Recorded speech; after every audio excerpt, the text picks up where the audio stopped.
Hi everyone, welcome to the FGC Fighting Game Content Review panel. My name is Captain No Fun. I am a commentator for various games. Here, check the resume up.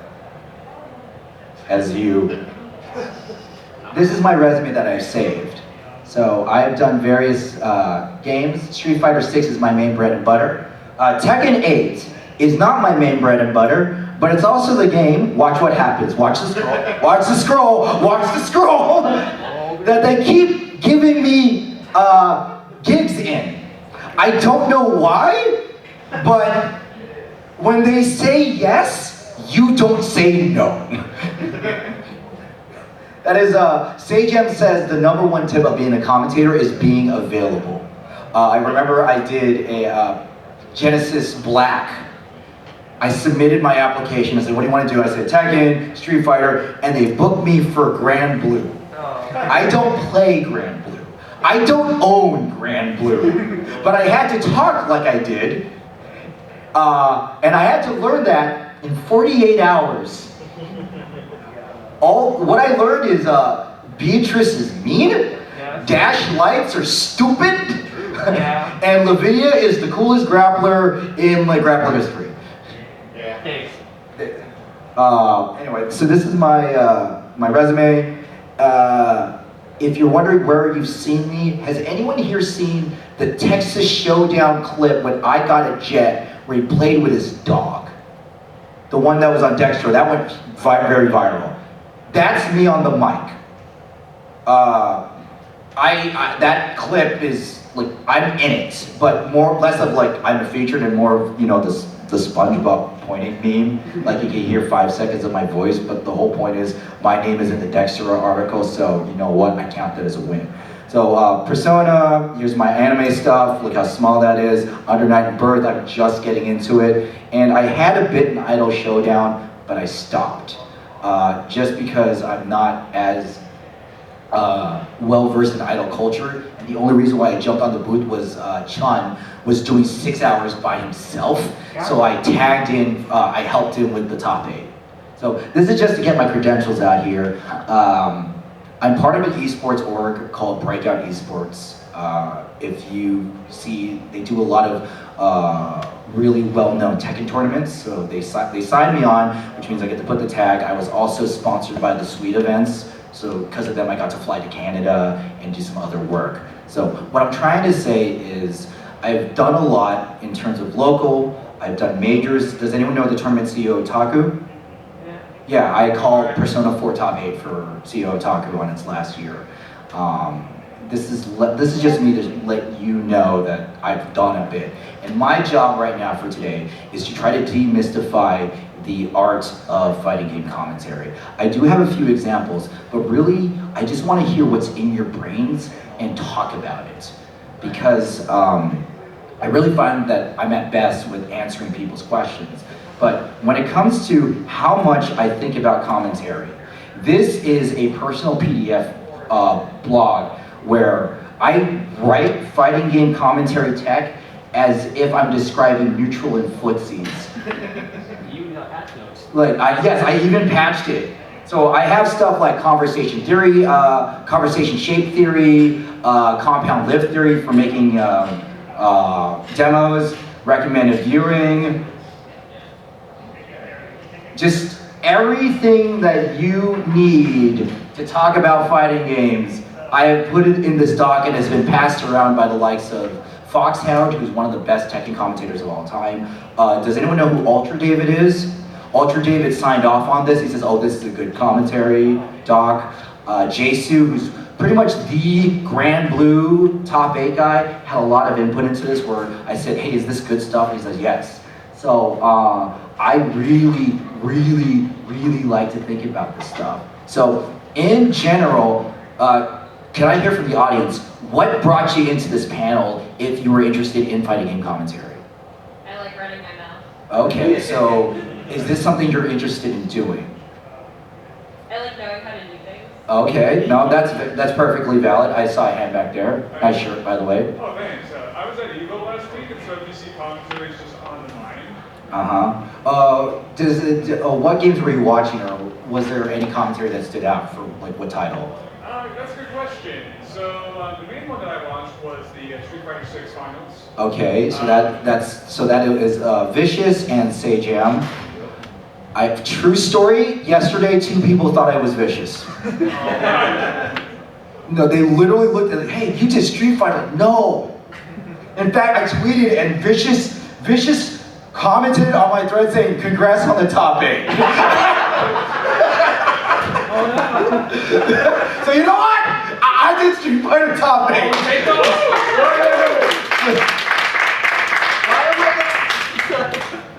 I hate FGC is dumb sometimes. But it's funny that you brought up that, because I actually have some clips from EVO that we're going to go and dive in and analyze the techniques of the commentators. Anyone else, like, who's interested? Anime, yes. But wait, you play Guilty Gear, right? Yeah. Who's your main? Johnny. I forgive you. Trading card game commentary has been getting a little bit more popular, and I work at a card shop, and so I was kind of curious about what I could pick up here to try to drag over into TCG. Oh, that's a very good one. A lot of commentators do branch out into non-fighting game stuff. Like James Chen does a lot of Tetris, and I myself, I had the opportunity of not necessarily commentating stuff, but because I was a commentator and I was playing, I was beta testing a game on stream. I was doing a move and I was like, wait, let me go ahead and tell you why I did it, and I phrased my actions and I compacted as if I was commentating it. Have you watched the World Board Game tournament over in Vegas, done by the Dice Tower? There is a World Board Game tournament done in Vegas. The Dice Tower has done it, and they'll be doing commentary like on Patchwork and other games that we take for granted, maybe Settlers, but they will do what you're doing. Not necessarily TCG, but I think that kind of commentary is what you're going to be needed on. Would be very helpful for you. Anyone else? Hands, I saw hands. Yes. I'm just here just in case I'm like, production's busy and they need a emergency commentator. That's happened to me like twice. So you're the oh crap, we need a guy. Yes. That happens. That happens. So you're basically, pardon my parlance, you want to be less of a oh crap, I have to do this, and do something that you feel proud of.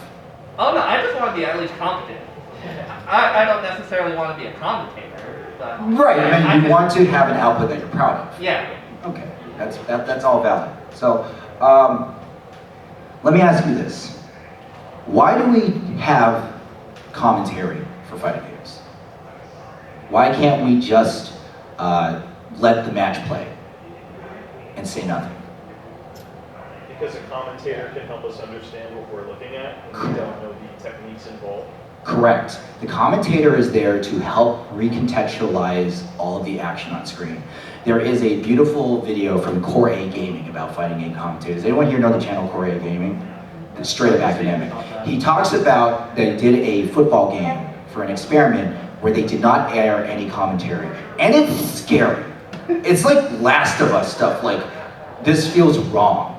And it's basically that when you see just the game, if you look at it if we pull our lens back, Daigo versus Justin Wong Street Fighter 3, without commentary, appears the same to the viewer as 2 level 9 CPUs fighting. Right? But you as the commentator are there to tell people of the techniques, or my personal mantra is that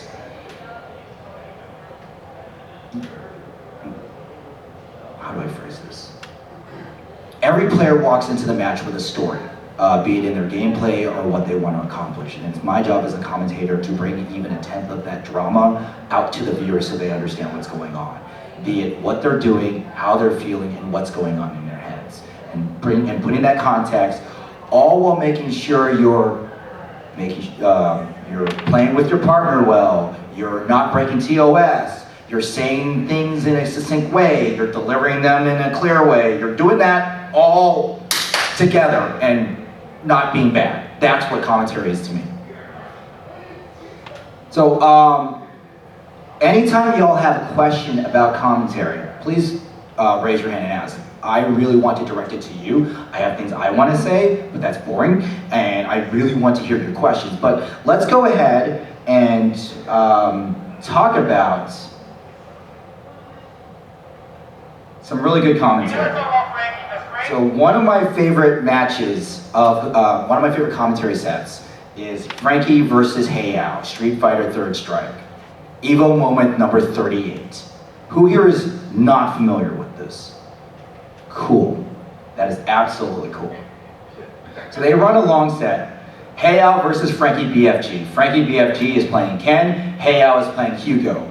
For those who don't know Street Fighter 3, Hugo is garbage.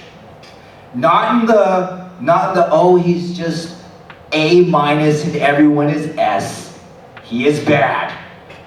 Street Fighter 3 is one of the most imbalanced games of all time. You see Ken? Ken's great. Everybody plays Ken. Everybody, you're either playing Ken, Chun-Li, or Yun. You're not playing Hugo. And this is Evo, top 8, and we got a Hugo. So, with that information in mind, do you see the story in place? Does everyone know what I mean when I say story? I see some people shaking their heads. When I say story, there is the story of the players wanting to play the match, and player A wants to be player B. Hayao wants to win, Frankie wants to win, whoever wins, this is losers. They don't go home and they move forward. That's good, right? That's the basic story. Both of these people are fighting for their tournament life. That's story 1. Story 2 is that Hayao is playing a really, really, really bad character. And Frankie is playing a really, really, really, really good character. So, the story is we're going to have to be talking about the mismatch of characters. There's things that Ken can do that Hugo has no response to. But, I'm going to pitch it to the fighting game players. What is the one advantage that Hayao has playing the bad character? What does he have over Frankie, who's playing the good character? Crowd is part of it. Crowd is a really good one. Crowd loves low tiers. Experience fighting Ken. Correct. Matchup experience. You are more likely to fight a good character online than you are a bad character. Frankie has fought way less Hugos than Hayao has fought Kens. All of this context is what we are trying to convey to the viewer and what is in my brain when I talk about this match, if I were to commentate it. But these guys do it extremely well. Let me get to, so I'm gonna go ahead and go to the did they go to 2-1? Yeah, they go to 2-1. We're gonna go ahead and play this set out. We're going to listen to the commentary. Whenever I hear a good technique, I'm going to pause it and tell you why, okay?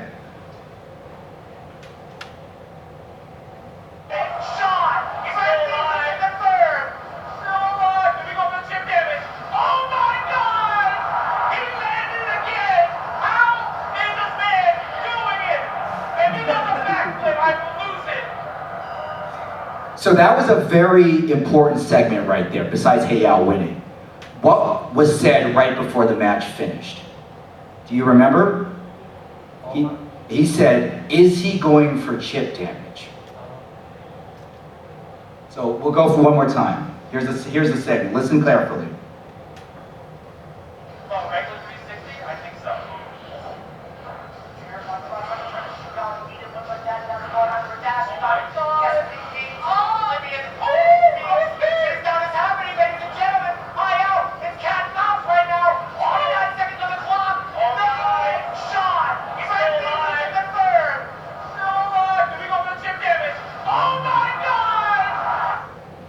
That question, do we go for the chip damage? That frames the match, that interaction beautifully. Why would we want to go for chip damage, fighting game players? you would kill him. Look at Heyao's life. If Heiyao blocks, Heiyao dies. This is a very close to what we would consider in fighting games a checkmate moment. For those who don't know fighting games, you could literally put your opponent in a situation where all they could do is die. If they block, they die. They jump, they die. Blah, blah, blah, blah. So, Heiao's in a position where if he takes one hit or blocks, he's dead. But then right at the moment, when Ken is trying to do something, he busts a 720.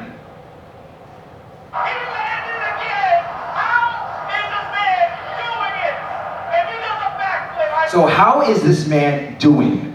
That is Vicious putting over the difficulty of that move.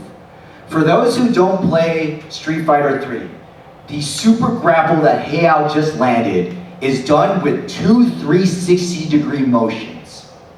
Do you know how hard that is to do in training mode? Yes. You need a stick to reference it. I brought my stick just in case. So, the way that the grab works is you have your directions, left, up, down, so he would have to go, whoop, hit a button, and he does a regular grab. He has to do it fast enough so that when he hits up, his character doesn't jump. This is hard. Circle, bam. But now he's doing circle, circle, bam. And to add difficulty to this, pay attention to Ken. When you do the 360, typically you do it towards the opponent.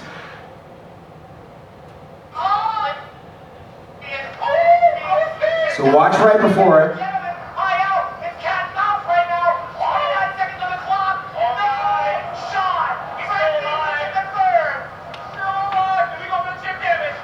He jumped.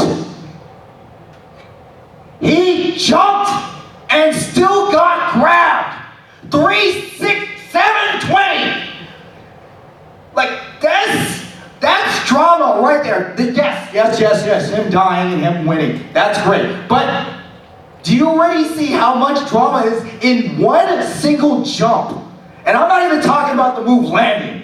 So when he does something that miraculous, Vicious understands it's very miraculous, and instead of like going, oh my God, that's so cool, he says something really brilliant.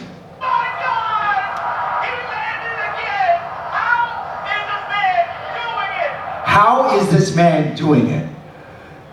Why is that a stronger choice than what an amazing move? Any guesses? Shows. It prompts you to respond with your own brain. Not yet, how do you, like, you're not telling me something, so you're prompting me to, like, respond. Good. Anything else? It shows overcoming a challenge. Good. Anything else? There's one big one. You two, you're hitting it. You're getting like 70%. There's a dead on. Shows the difficulty of like he just doesn't know how to do it. Like commentator doesn't. Correct. Heiyao is so good, the commentator is flabbergasted. He is so good that the commentator cannot tell you how good he is. Instead, he's like, how does he keep getting away with it? And also the phrase, how does he keep doing it, means that he's done it before, and he's doing it again. That's why, how does he keep doing it, is a very good call. As a commentator, finding ways to package your words in a way that succinctly gets the idea across, but also really amps the drama. We'll probably get to this clip, hopefully, but when Sajam called Big Bird versus Punk for top Street Fighter Grand Finals, Punk jumps in and Big Bird doesn't respond. A normal commentator, me, would say, oh, no anti-air. But Sajam said, and this is important because Big Bird only had this much life, meaning one combo could kill him. Sajam says, that could be an Evo losing missed anti-air.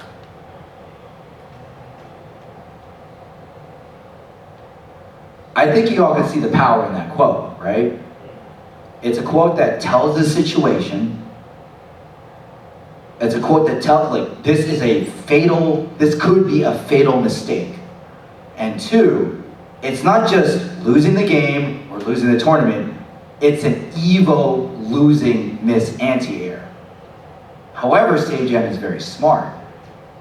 He uses the word could. And you all understand why that word is so smart to use. And please share. There is a chance that anything could happen. There's a chance that anything could happen, right? Meaning that we're still holding on to hope that the opponent can get out of the situation. Also, it lets Sage-M get away with the quote, get away with it if it doesn't happen. If I go, oh man, he's dead, he's absolutely dead, and he doesn't die, I look like the biggest idiot in the world. And that has happened. That has happened. But the construction of this could be an Evo losing Missed Anti-Air sets up the drama while also allowing Sage-M to have a little bit of wiggle room. Now we're gonna go ahead and move on to this match. Yes? Really quick, I noticed that he said that he hit it again. How many times did he hit that grab in this? He hit that multiple times in like pocket situations. Heihao has been playing Hugo longer than a lot of players playing fighting games have been alive. He looks for every option. He looks for every type of movement. Like, what kind of eye is that? Like, you really have the eye of the grappler. So this is an important thing. Nothing a lot is happening in the match. So both commentators are doing this time to bring the crowd down and talk about the situation. How is he doing it? And then his partner responds, he looks for every opportunity, and somebody says he has the eye of the grappler. Does anyone here play grapplers? You know what he's talking about when he says eye of the grappler, right? You just understand, like, grapplers are just built different. They usually play characters in matchups that are really, really, really bad, and it forces them to just watch the game state a whole lot differently. So that's just sort of for context. But more importantly, they are using this time to banter because not a lot's happening on screen, but they gotta fill time, right? So they're using this time to get the audience back on track, recontextualize what happened, and then watch what happens. Pay attention to when they stop chattering and act about what has happened and what's gonna happen. Like, literally, I don't think I've seen anybody else make these 720s become so common. He's the one that can land 720s every game, every round, whatever he wants. But Frankie, you got the footsies, you got the normals, you got the zoning. That's all the activity now with Frankie. So right there, that's where Justin had to finish his thought. That's Justin Wong talking, by the way, known Evo Moment 37 loser.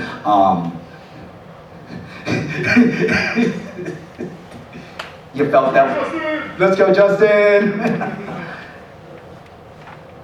Justin Wong could whip my ass, so, you know, I can get away with this.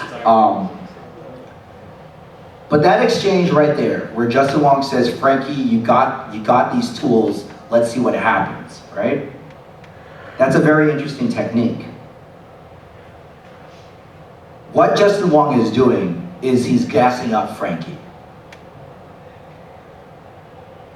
More so to the eyes of the viewer. One of the worst things you could do as a commentator is talk badly about the players on screen. Do you know why it's bad besides hurting someone's feelings? Can anyone guess why? I'm not talking about makes you look like a jerk, makes someone not want to come back, I'm not talking about the ethics. Why is it bad for you to say a player is bad on stream? Like, as in, you're playing horrible, you suck. Is that you can start creating a bias within the audience? Yeah. Yeah, you're kind of swinging narrative. Almost. Well, it's because if you're looking at this situation, it's a top 8 of Evo, you can't say someone's bad because they aren't. They're one of the 8 best people that showed up to Evo. Yes, you're very close. In this context, yes, but in general, you don't want to. Chris Jericho has this in his book, where Chris Jericho is a pro wrestler, and I love pro wrestling. He says he'll never say that his opponent is bad at wrestling. He'll say he's better, he'll never say they suck. Because if Chris Jericho says, you suck, you suck, you suck, and everyone believes he sucks, and then Chris Jericho wins, he beats someone who sucks, big deal. And then, what if that guy beats him? Now he looks like an asshole. Same thing here, what Justin is doing. He's reminding the audience that Frankie's good. Yes, top 8 at EVOs, yes, you're absolutely valid. But also, he has to endear the crowd and the people, like remind them, hey, no, he's actually fighting his heart out, and he's doing things that are really difficult. If you look at the score, it's 2-1. First to 3, 2-1. Frankie has won a game, right? You don't win a game on stream and be bad at top 8. So we'll go back to that segment.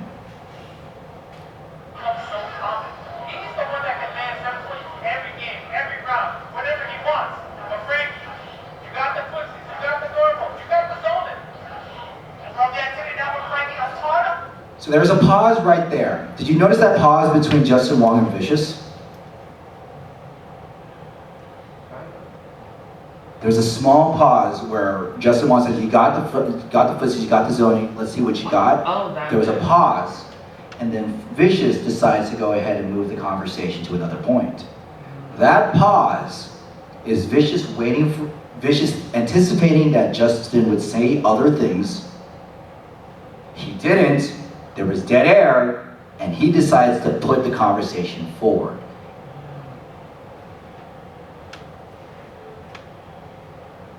I know my scrubbing is not as precise, but pay attention to it one more time.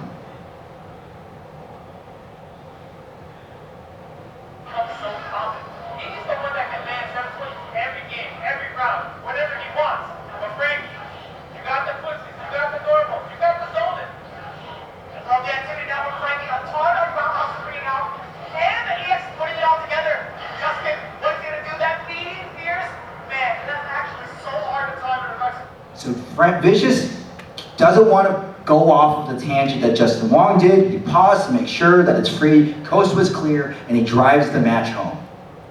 That is partner synergy. Finding out when your partner's out of gas and moving the conversation. Because at the end of the day, we're here to talk about the match.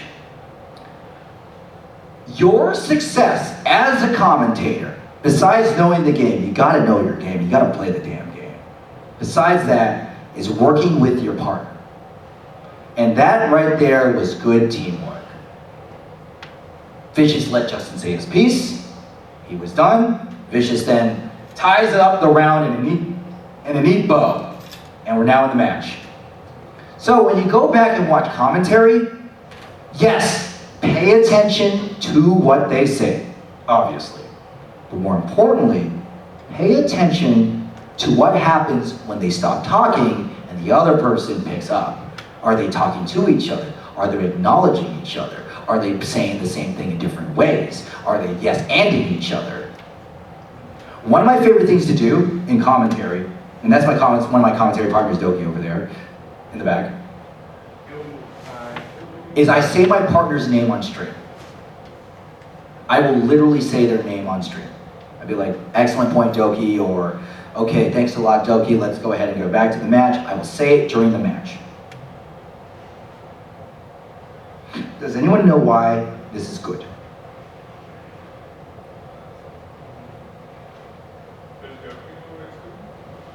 He's not going to tell you. He knows the answer. Build familiarity and trust with the audience. Correct. But also, us as commentators, if you look at it, it's really hard to tell when you're listening to someone and it's time for you to cut in, especially like when you're in a Zoom call. You know, you ever have those moments where they say something, and you think it's done, you go, ah, and then they keep talking, you're like, oh, I feel like a jerk. You ever have that? All the time. You ever notice when someone says your name, that you're immediately able to talk right after? Right? Nobody says your name then keeps on rambling. You ever notice that? It's weird, right? That's because when we say someone's name, we want their attention, and we're signaling them it's your time to talk. That's how I do this in the booth. By saying my partner's name, I'm building familiarity with them. I'm also building familiarity with them with the audience. The audience needs to know my partner's name. If the audience doesn't know who the hell we are, then we have done a bad job. So it's my job to say his name, and he'll say my name, and to endear ourselves. But also, by saying my partner's name, they know that the moment my mouth stops moving and my point is done, it's their turn to talk, and they can enter the conversation with 100% confidence. Because you'll see moments where, like, Tasty Steve and Sajam, they could just immediately go after. They don't have that longish pause that Vicious did. Not that it's bad, that was good. But sometimes, when you are on, and you can finish each other's sentences. It's actually kind of scary. I mean, do I have that reel real quick? I wonder if I have it. Darn, I don't. I don't have it. Shoot. There is a, yes? Just as a side, because it sounds like you're, by saying their name, it also creates there's no possibility for a gap of dead air, where like nobody's talking and like nothing's going on that's engaging. Are there ever moments as a commentator where you feel like silence is actually the best thing? Or is that like a faux pas as a commentator? It really depends on the moment. Like, here's a great example of why I want silence. After announcing somebody, a lot of commentators do with the award ceremony, so we'll call it from the booth. When somebody wins, and you call their name, like, give it up for Persona 8 Grand Champion, Wear and Tear Russ. It's probably a good idea for someone to shut up. That way, the crowd, the stream, can hear the cheers, and you give them that one moment, woo! And then you go, wow, what an amazing tournament, That's a great moment for silence, when the moment speaks for yourself. But you don't want to do that when it's a really cool interaction. Like if someone did a really difficult combo, or they were struggling with a move and they finally got it. You have to tell the audience when cool stuff happens. Letting the moment speak for itself doesn't work when 40% of your audience are idiots. And I mean that affectionately. You gotta play to the lowest common denominator, right? Any other questions? Oh, yeah. I don't know what the right word is, but I'm gonna go with it anyway. Does the dynamic change when it's like a solo commentator versus a... Yes! Oh, okay. Solo commentary sucks! Oh, yeah! At least you know how hard it is. I know how bad it is, and It's bad! It is bad! Oh my... You wanna know what purgatory feels like? Yeah! Okay. Anybody here live stream? I tried it once. Has anyone had the pleasure of live streaming to 0 viewers? That's what solo commentary feels like. Except that when you live stream with 0 viewers, you know what you can do? You can just stop talking, like, you know, whatever. You can't do that! You have to pretend someone's listening to you, even though all the data's like, no. You're talking to a brick wall, and that brick wall is the most interesting person that you'll ever have a conversation with, and you're going to talk to it with every bit of sincerity and emotion in your body and get nothing, and then cry inside and never let people know it, because you're a commentator, and you're good at your job! Okay, duly noted. Doki has done it! Yeah, Have I accurately described the feeling? pretty much actually. It's actually exactly how it feels. And then the guy on the booth, you're doing great, man. Keep it up. What? No, they don't say that. They just act like the voices in my head start heckling me. He's like, hey man, you know, I really think you really got some good energy. Crowd likes you. What crowd? You mean Moot Pot? Oh yeah. I get a real thrill when he puts down the bracket online. Maybe I'll pretend those Matcherino links are them saying yes. Actually, actually, that brings me to a good point. Anybody looking to get started in commentary and don't know what to do? Or are you all just curious about the art? Are there any aspiring comms out there? If there's none, I'm fine. I just want to know how I hear the information. I'm interested. You're interested? Yeah. What game? Talking about a Street Fighter. Right? Do you play? Not much at this point. Looking Fix forward that. to it. Okay. No, I'm serious. Absolutely. Absolutely, yeah. Saint Cola. You know who Saint Cola is? One of the most prolific Street Fighter commentators of all time. He commentates everywhere. He literally says he finds it unforgivable. Well, not unforgivable. He finds it. You should be playing the game. That's pretty much it. He has a very strong word, and I forgot what the word is, but I don't want to put words in his mouth. But if you don't play the game, and I'm not even saying I'm not saying you have to be at a high level or be dropping like amazing tech, but you have to play. You have to play. Absolutely. Do you own Street Fighter 6?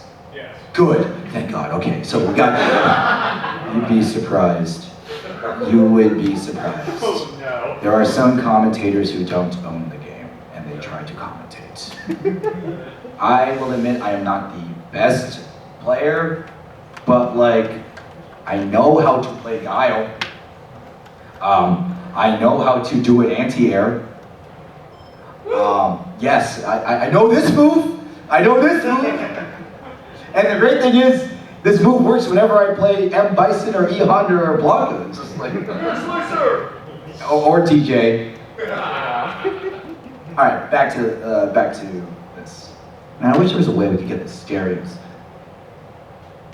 You're right about that. I hope Frankie keeps the offense before Hyle gets that bar. There it is. Literally.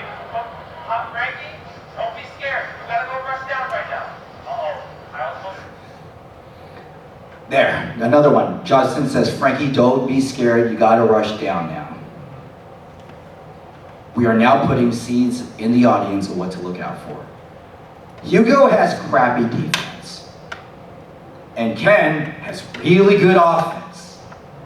And the problem, when you're fighting a grappler and you're defensive, is that you will get grabbed. You have to punch the grappler before they grab you, which is very easy. That's why Justin says that. He's framing the context of, hey, Frankie, don't be scared, you gotta press. Now we're going to see, hopefully, we're on the lookout for a more aggressive Ken. That bar. Because it's like I feel like that's a mental thing. You're thinking about, how do I avoid Escape run? Right?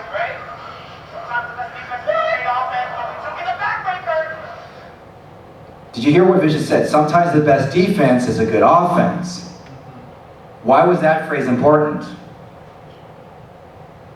Oh, is it because of the rushdown thing Justin said earlier? Correct. Yeah.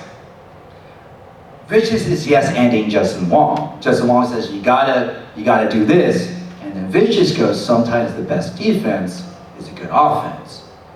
What he just did was co-sign what Justin Wong says, who is clearly one of the best Street Fighter players on the planet. So, Vicious, in that comment, boosted Justin's credibility to the viewer's eyes. Because if one commentator says something, and the other commentator agrees with them, you, the viewer, go, I should probably look out for that thing. That was a notification. We heard multiple. Hayao, on the inventor because he has super hard one-on deck. Frank, what are you gonna do about it? Checking him on the other side. Backing his breaker coming. I think he's trying here. Just missed it. It would have hit though if it came out. So now we're calling out moves, we're calling out strategies. What these guys are doing is play-by-play, but they're doing the right kind of play-by-play. Your average play-by-play is just calling out moves. Low kick, sweep, here's the knockdown, show you can anti-air. That's calling out moves. But what they're doing is they're calling out tactics and what to look out for. They're telling you the intentions of moves. It's not enough to say why someone does something. Hey, remember when we talked about TCGs, right? A card is not a card, right? A card has intentions behind it. And the beauty of talking about board games is that you have eliminated the execution factor. No one's going to what card game do you play? Digimon. No one's accidentally going to play War Greymon. Like, oops, misinput War Greymon. Wow, man, that player said, for some reason, spent all that resources and picked the wrong card. Whoa, tournament nerves, right? That doesn't happen. Meaning every move is done with intentionality, either to establish something or to respond to something. So that's what, You're right. Right. So what I would say the takeaway is, like what Justin Wong says, Frankie, you could do this.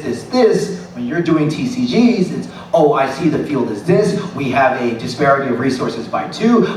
I know this deck, it is a ramp deck. We could try to match the ramp engine. However, they don't have field advantage, but their hand size is bad. So I'm probably going to anticipate card draw.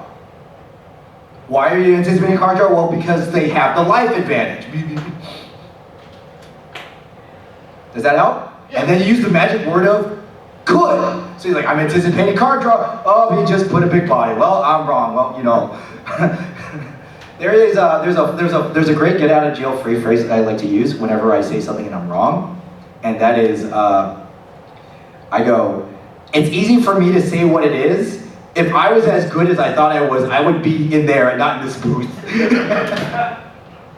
Because at the end of the day, you don't know unless you're like former champions, if you are not an expert level player, commentating expert level players, don't be like, well, if I was Justin Wong, I would do this. Someone did say that. Someone said, if I was Daigo, I would do this. Yeah, someone said Daigo should do this. What are you? That was a conversation Zero Syndicate said. Does anyone know who Zero Syndicate is? He does a lot of Guilty Gear commentary. He did Arts World Tour. He literally told me a story where one commentator says, oh, if I was Daigo, I'd do this. It's like, bro, you can't be saying that on air. We're very close to the end.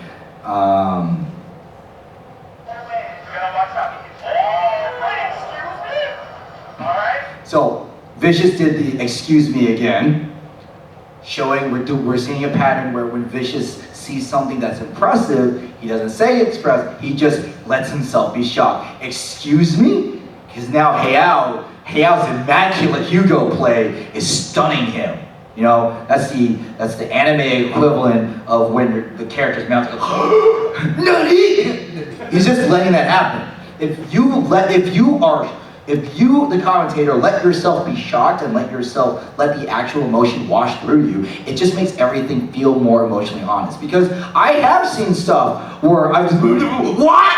And I'll just say it, right? I don't care about looking professional because I want to put over, I watch a lot of wrestling. Putting over means make something look good. I want to put over the spectacle of what's in front of me, and like, I don't want to go, that was a very impressive move, that was extremely difficult. No, that's not me, all right? Let's see. Oh my God. Okay, over the throw. Nice. Back up. He's not dead yet. Do we go for the cross up top two? See now. Do we go over the cross up top two? We're looking out for things. We're looking out for ways to do the situation. Because cross up Tatsu, after he did that move, is a usual follow up to the knockdown to just go past your opponent with the Tatsu, something that Ken can do. We're demonstrating our ability to show the toolkit of the character to the viewer at home. That's the danger. Oh my God, no.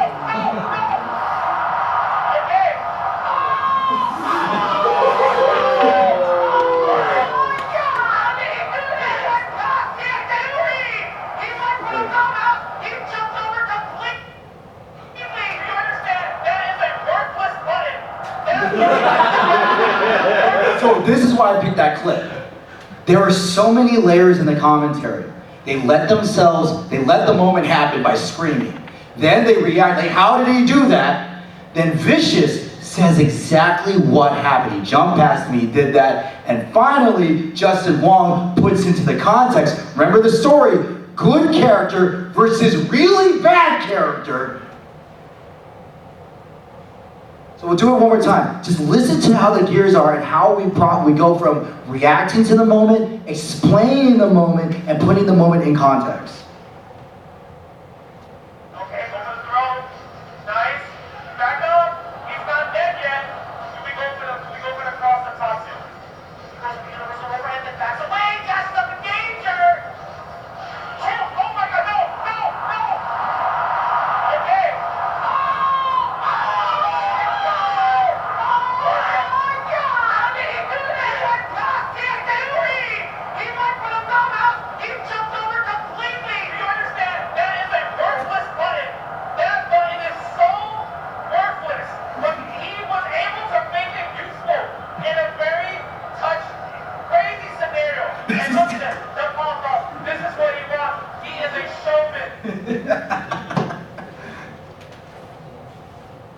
Isn't that impressive? Like, how many here don't know anything about Street Fighter 3?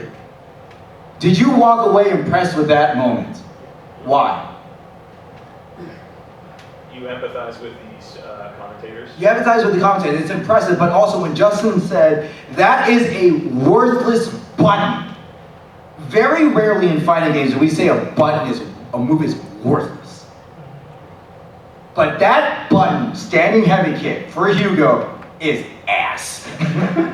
No one uses it. You don't use it in neutral. You don't use it to punish. The only reason why you see it is because somebody's hand brushed over it. But no, it's a bad button. But then he says he found the one situation where it was usable in a very specific context, which shows Heyao's mastery of Hugo. That's amazing commentary. Any questions? Because I got more examples if you want. The other example I have is, yep, here. Big Bird versus Punk. I can't wait to get you guys here. 2024 is about to begin. Oh, actually, let me go to this.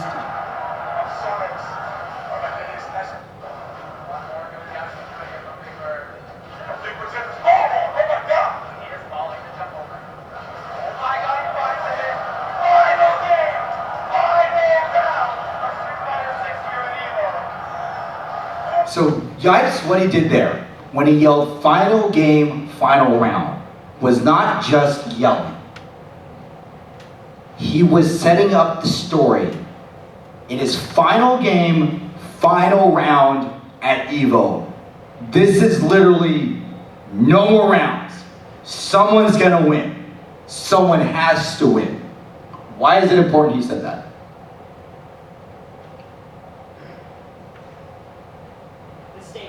The stakes are high. Yes. Anything else?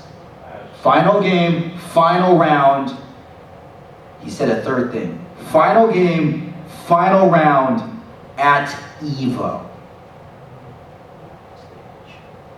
See, EVO is basically the World Cup, the Olympics of fighting games. So this is the most climactic moment of the most popular fighting game and the biggest event of the year. Now notice that amazingly in-depth expression, that answer right there, thank you, was captured, final game, final round, in 6 words.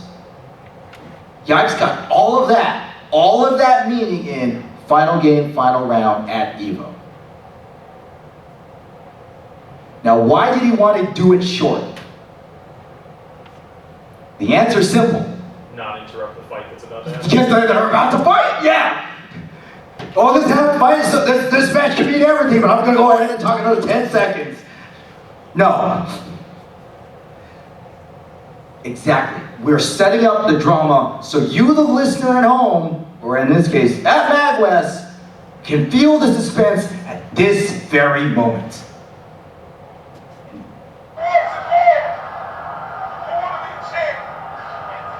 And there, that's the act. Who want to be a champ? That is such, God, that's a good call. When I heard that, I'm like, I got goosebumps when I heard that. Because if I was in the booth, I would start talking about the moves, or I'd be like, okay, we can see this. But Yikes says, who want to be the champ? I don't think I didn't explain why that was such a godly call. Because it doesn't put, it takes the drama out of the game and it puts it in the players. Because now it's not just who plays better, it's who wants it more. Who want to be the champ. And right after Yikes has said that, Sajam understands he can't escalate that question, so he's going to move to the game. You know, Yikes said that, I'm going to go ahead and put it right back on the focus.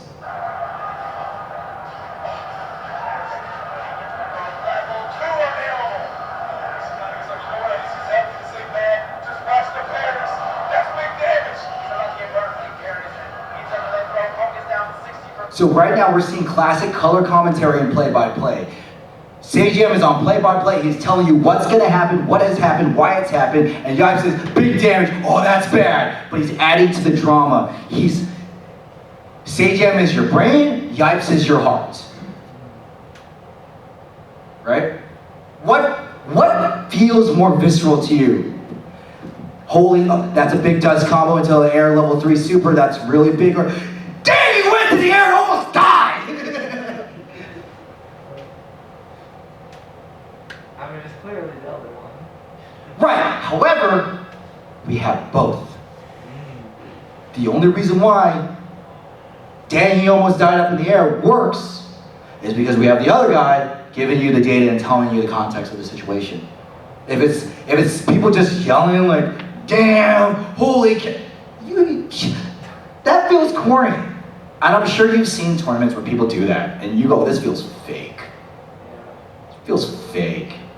And that is a common trap that some newer commentaries did. I did it. I did it a lot where I wanted to make everything sound big and emotional. Holy cow, he got a crouching jab! The first hit of the game! That could be the deciding move! Level 3. You know what that means? Yeah, man, he doesn't have it perfect. You laugh! You laugh, but like I honestly fell into that trap for that reason, because like, you know, in my head I didn't know how I wanted to sound like, and I was still trying to find myself, my voice and my style, and then I realized like I'm working too damn hard. Like it's just a jab, bro. It's just a jab in the first round of a 1st to 3. Okay, there's gonna be a lot more crouchy jabs.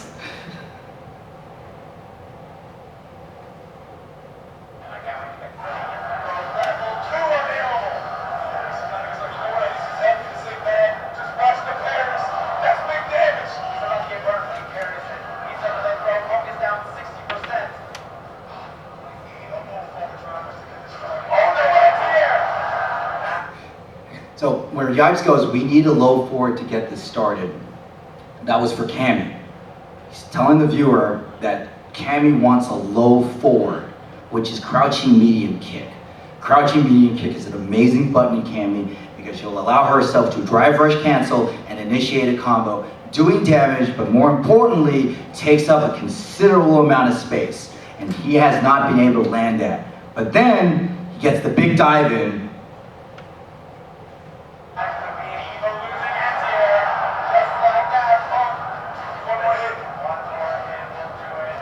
Now we're building up the stakes. One more hit will do it. We're now letting the viewer know, because if you were the viewer, look at that. Imagine you never played fighting games. Or you never touched Street Fighter 6.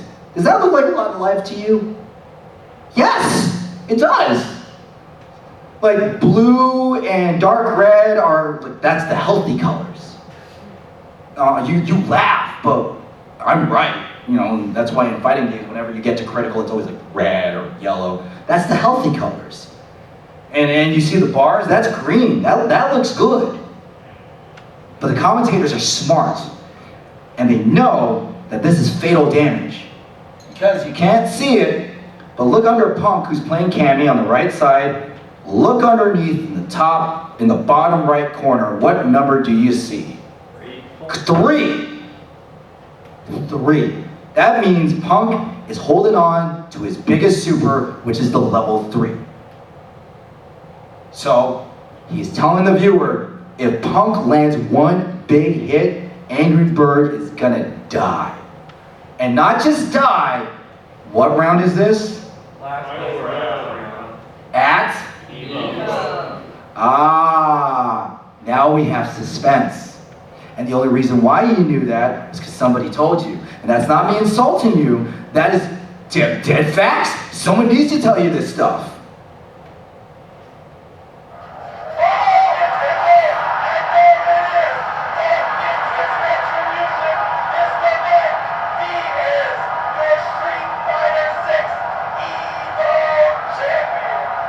And it only took one hit. One hit, he got it, cashed it at level 3, and Sajam calls it. That's commentary. We got 5 minutes left. So, I think I'll use this time to talk about demo reels real quick, because that's the bread and butter of a commentator. But any other questions? Like, I hope at the very least that you're now gonna have a little bit extra appreciation when you listen to commentary outside of like, they sound smart. Yeah? It feels like commentary, as much I guess with any hosting, it is one of the key cruxes of it is conveying as much information as possible with as few words as possible. Correct. What practices have you done in your career to allow you to do that and to think so quickly and combine that much information and not drag on a sentence? A lot of it is practice. Just like in fighting games, you start to identify the situation really fast. Is that when you've seen a certain interaction, like, here's a good example.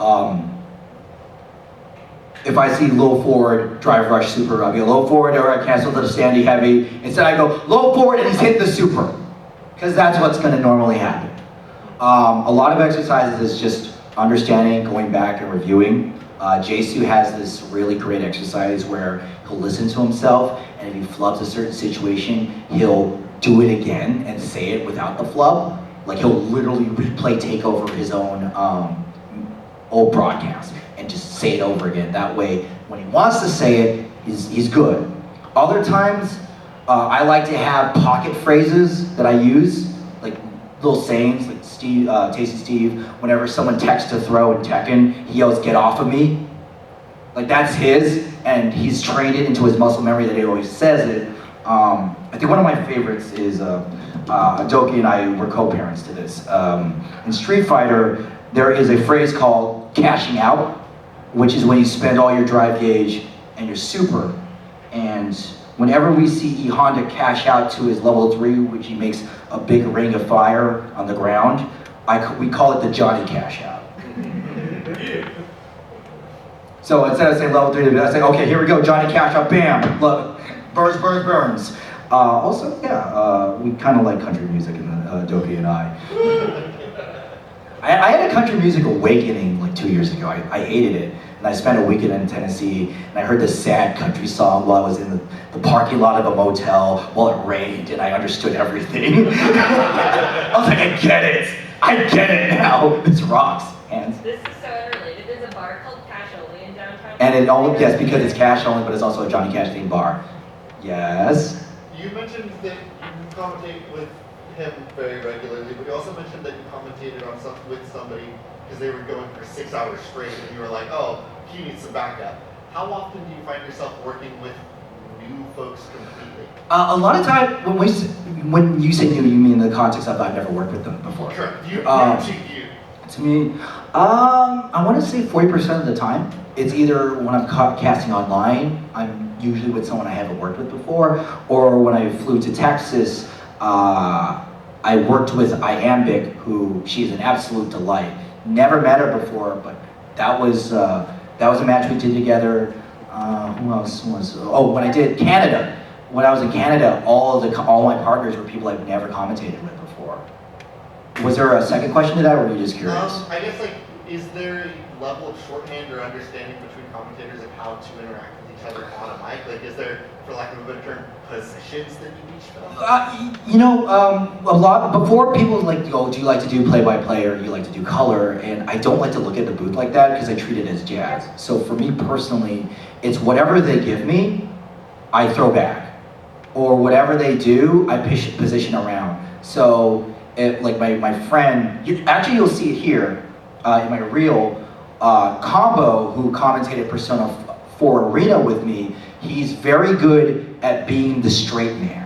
So I leaned into that. So you'll see this. This is my reel from last year. Hello, good evening. Welcome to Persona 4 Ultimate's Top 8 at Theo Taku in Orlando, Florida. This is Captain No Fun reporting for duty, and of course, my bro, the one and only Combo. How you doing today, man? Okay. So, oh, by the way, bringing in a stream, very important. Let me just get to that part. The corner gets swapped by Tech Lee's side. Double jump to throw the driver. That's going to stop the pressure and allow Chef Leeway to take their turn back. This reel, I'm showing it not just to show off, but also letting you know, like, so you have an impression of like how I call. This spot comment here, right here, this is a play-by-play clip that also shows good chemistry. Pay attention, because I'm going to be talking, my partner's going to cut in, I'm going to wait for an opening, and then I'm going to cut right back in when I realize he's not taking it. Oh, not that, no, not this. This one is me taking over, playing with a reference that my partner dropped. Right now. Got him down 4-2. Caught you moving. Let's get the boot. Josh boot. Oh, the wow, Josh D. Sorry. So that's how I play. Oh, here, this is the segment I'm talking about. Combo is very good at being the serious guy. So I'm gonna lean into this. Most of our players are dreading the possibility of leaving out, or should I say, burned by dread the possibility. Oh my goodness. So you're in the booth with me, man. But that was also really good teamwork from Combo. He understood that it was a corny joke. He could have let it pass, but he goes, oh God. And lets the viewer know I'm gonna be the cheesy one, which is funny because the name is Captain No Fun. Any other questions? I mean, I could just let this rock, but you guys have been great. Thank you for being so engaged with this. This is like the second time I've done this panel. No problem. Yes. Let's talk about getting started. Like, is this, you know? Find your game. I mean, obviously, yeah. Play your game a lot. Ranked. Buy your game, you're right. Yeah. But like, is this sort of thing like you gotta do it to learn it? Like there's how much solo practice can you really do, or is it like trial by fire sort of stuff? Right? Well, for me, I was blessed with. We can't stay too long because I'm technically done, but I'll answer this. We'll play this. When's the next panel? 4:30. Cool. I'll take it to the 25 at the most. I was blessed with having a theater arts background, and public speaking, so I knew how to talk. But really, you want to do is you want to find your local. You want to find your local, find the people who play the game, and if they stream the game, ask about getting in the booth and starting from there. There is a bit of trial by fire. If you don't got a local, find an online group. There is a Discord community called Hot on Mic where they actually post gigs that you could join. That's how I cultivated a lot of my experience. And you just go. Certain places like Paragon, Tampa Never Sleeps, they're a little bit more selective because they're the big ones, but like, you want to just get in the booth. So even if the stream has 2 people, but enough people are playing, it's great. If you play Anime Fighters, Training Mode Network Neo is one of the best places to get experience because all they care about is getting your reps in. And they're just really good. Aaron Curry, he just did Tampa Never Sleeps for Grand Blue. He's a really, really, really good TO and a great commentator. So I'm just gonna go ahead and finish this. This one's bad. I'm sorry. All I can say, I'm sorry, because I'm gonna make you hit a groaner. Everybody understanding that they have the drive gauge advantage. Bruce is going to sit pretty, but they're going to eat that crouching medium kick. And I sense a level 1 go. We didn't finish it off there. I think maybe, this might be, yeah, okay. Don't touch me there. I get that. It's like so right about the level 1. Yeah, you're right. It's a American reset. Yeah, American reset. Over in Canada. Canadian reset? Actually, Chicago can happen. Okay, I'd love to talk more, but it's 19. I'm more than glad to take your questions outside. Thank you for being an amazing audience. And I hope you go back and watch and play some fighting games and just really get a new appreciation of the art of commentary. But if you want to talk more, I'll see you outside. Alright.